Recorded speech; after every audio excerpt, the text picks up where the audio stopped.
Matthew 27:62 through 65 and 66 through 66.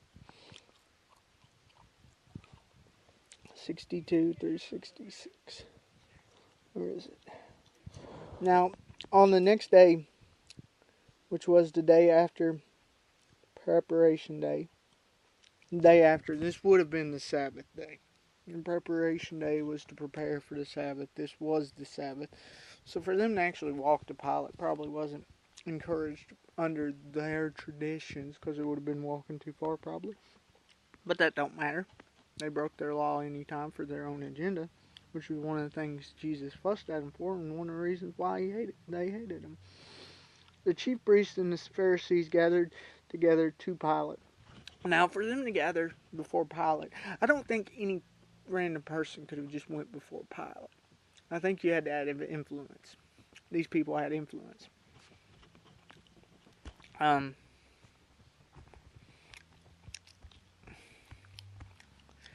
The world has influence. Their influence is negative. Of course, because they're of the world. They're not of Christ. They didn't have faith. They were moved by their religious works and duties. And more importantly, their pride.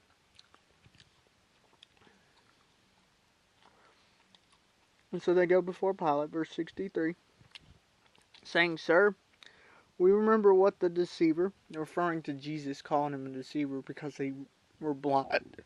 They didn't see the light of Jesus, said while he was alive, "After 3 days I will rise again." Okay, why are they going to worry about it? The fact is, them doing any of this wouldn't have prevented Jesus from rising from the dead, and we see it didn't. Whether they were here, whether they weren't, it didn't really matter. Jesus was going to rise from the dead again. His disciples were scattered. We'll cover more of that in the next verse. But they were still threatened by Jesus. You know, that's how they should have known it was truth. The fact that it was the person they considered a deceiver was dead. Who cares if his disciples steal his body? He's dead, and the faith eventually goes away. If the teaching is that he has to rise, and he don't, eventually people are going to fade off to that, because he said that.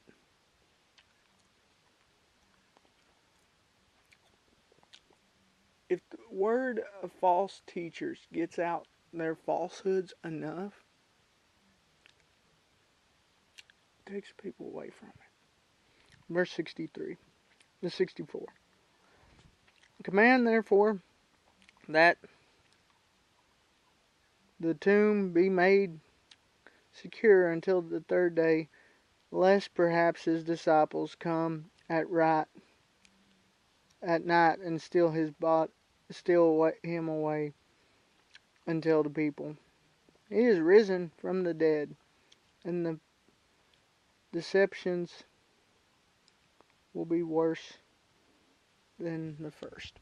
So they're afraid he's going to steal his body away. They're going to steal his body away. First off, his disciples are at a point where they're hopeless and lost because they followed Jesus for 3 years and they don't know what's coming of it. They think it's over. They didn't get the teaching of the resurrection. The fact is, the Pharisees here did, but they rejected it. It's interesting. The disciples were more scared of their own life. But the Pharisees understood it, what Jesus said. They just didn't believe it. They also manipulated what Jesus said about that to get him on trial, because the fact that he said he'd tear down this temple. And they understood it was meaning his body. And we see that here. But they used that to their advantage.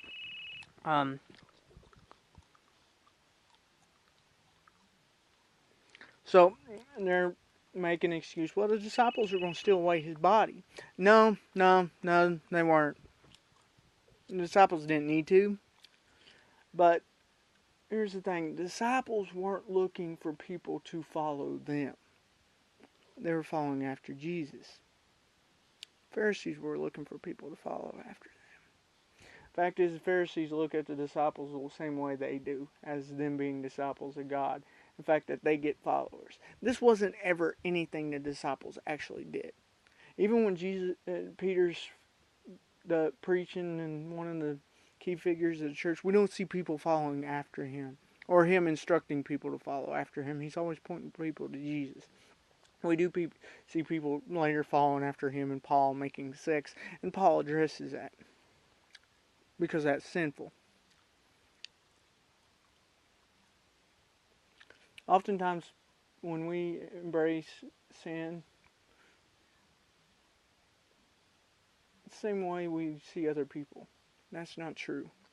People don't battle the same things we do. Verse 65.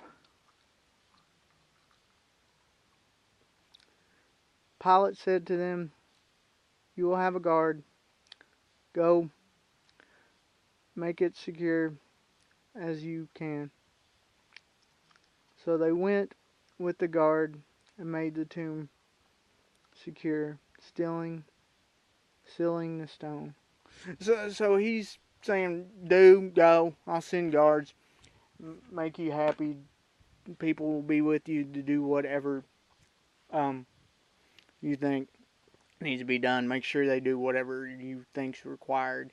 And Pilate at this point's just like, this ain't over yet. Okay, fine, get it. Here you go. I'm tired of this. Probably he's getting an attitude where he's tired of this whole thing.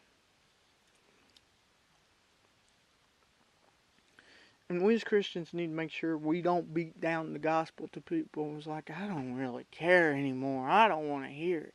Because that's negative. And we can be so forceful that we do that.